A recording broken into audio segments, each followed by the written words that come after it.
No পার্কিংয়ে গাড়ি রাখায় fine. শনিবার অভিযানে ট্রাফিক পুলিশ। ফুটপাত দখলমুক্ত করতে লাগাতার অভিযান চালাচ্ছেন ময়নাগুড়ি থানার পুলিশ। শুক্রবার ফুটপাত দখলমুক্ত করতে অভিযানে নামেন ময়নাগুড়ি থানার পুলিশ। ব্যবসায়ী সহ রাস্তার পাশে দাঁড়িয়ে থাকা টোটো, বাইক সহ 4 চাকার গাড়িদের সতর্ক করেন পুলিশ।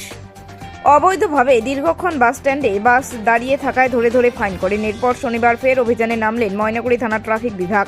এদিন ময়নাগুড়ি শহরের বিভিন্ন জায়গায় অবৈধভাবে নো পার্কিং জোনে দাঁড়িয়ে থাকা বাইক, টোটো, 4 চাকার গাড়িগুলিকে জরিমানা করা হয়।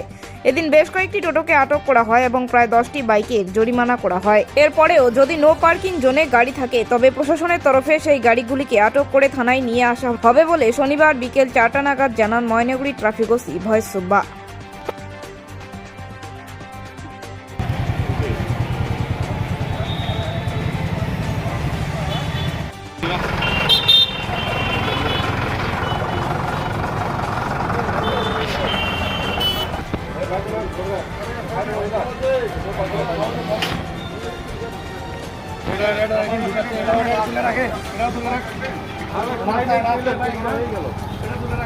রাস্তা